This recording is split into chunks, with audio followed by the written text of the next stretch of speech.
answering a question on a Facebook post. Darren Marchant with American Nomad News. The question has a lot to unpack about it. Now, if we ignore all the types of proposed, theoretical, untested, not really attached to any real-life equipment and used in space rockets, if we ignore all of those, then by far the fastest rocket that we have, the fastest, just the fastest, not the most efficient and not the strongest, would of course be electric propulsion. Ion thrusters, Hall thrusters, whatever you want to call them. Basically what they do is they electrically charge a gas.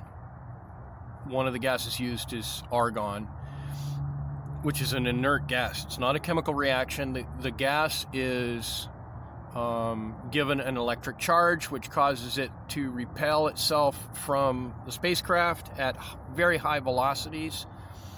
And these are incredibly efficient, incredibly fast, not powerful at all. You cannot use these to exit the atmosphere of Earth. You cannot even use these really effectively as propulsion on a wheeled vehicle on a perfectly flat plane here on Earth. They're just not that strong. They're very good for orbital correction of satellites and things like that. They're really an impressive kind of propulsion. We'll get into why electric propulsion may help us to get back and forth from Mars in a little bit. Let me finish unpacking this question. And so let's look at strong. Right now, the front runner worldwide for having high potential is the SpaceX Starship with 6 Raptor engines. That one has really good potential for being the vehicle of choice going back and forth to Mars. If you want to talk about reliable and off the shelf, it is not yet. It is still in testing. They're still in development, but they are rapidly progressing. If you want to talk about reliable, well, the Russian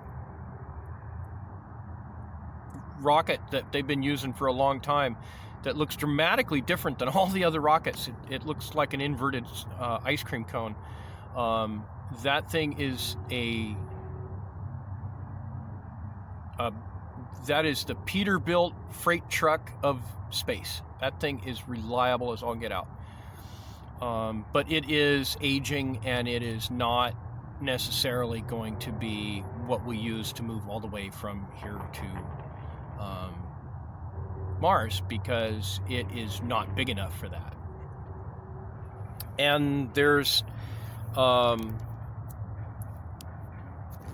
other equipment out that kind of qualify, but really SpaceX's Starship really looks like what we'll see the first human beings land on Mars, and may very well be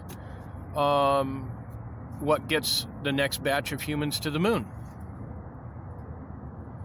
But all that is up in the air. Now, the thing is liquid propulsion rockets, like we see in the Raptor engine, those are not particularly as fast as electric propulsion. What they are is very, very, very strong. But they come with a trade-off. That trade-off is that they are extremely inefficient compared to electric propulsion. While electric propulsion is not strong enough to hardly move anything in the atmosphere of Earth or Mars, or even off of the surface of the moon, they're not the rocket of choice for those things. If you're talking about going directly from the surface of Earth to the surface of Mars with one piece of equipment, then yeah, the Raptor engine looks like the engine of choice. But it's not the fastest. And that's assuming that you have isolated trip from the surface of Earth to the surface of Mars, or a short list of trips, and then you just don't transfer back and forth that much after that. Or you switch to a different kind of mechanism to do that. Because the Hohmann transfer, which is what you would use with those Raptor engines, is also itself very inefficient. And that fuel cost is going to drive the design parameters for getting us back and forth from Mars. If we're talking about a colony and not just putting space probes on the surface with a whole lot of impatient people waiting for that space probe to get there, in the long run, what we want is to look at a system that reduces the overall amount of fuel while achieving the job.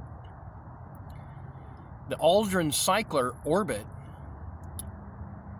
is an orbit that is eccentric and constantly cycles around and around, allowing you to go past Earth and past Mars, back around to Earth, back around to Mars, back around to Earth in an orbit. And I make a video about that. You can go look it up. But what that means is that you would have a permanent vessel in solar orbit that's eccentric. And that vessel would not be able to land on Earth or Mars, and such would not exit Earth and Mars. You would have to have different vehicles to get you back and forth from Earth to the transfer vessel, and from the transfer vessel down to Mars, and from Mars to the transfer vessel and back to Earth. So you would have a minimum of 3 types of vehicles optimized for each particular route. The route from the surface of the Earth to a transfer rendezvous orbit with the Aldrin cycler ship, which would be much larger and would be designed for permanent spaceflight. And it would carry heavy freight and lots of passengers. And on the other end, when you get to Mars, they would have ships that would land down on Mars. And so your question of what is the fastest ship and how long it takes to get to Mars, the general-ish range is we're looking at about 2 years transfer from Earth to Mars.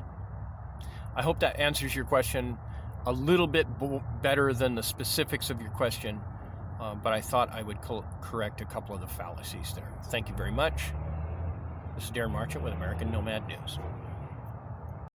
If you are ever in Richland Hills, Texas, please stop by King Donuts and give them some love, because they are awesome people, wonderful coffee, wonderful donuts, wonderful environment. Please swing by and visit. They did not sponsor this message. I'm doing this because I like them. Thank you very much. This is Darren Marchant with American Nomad News.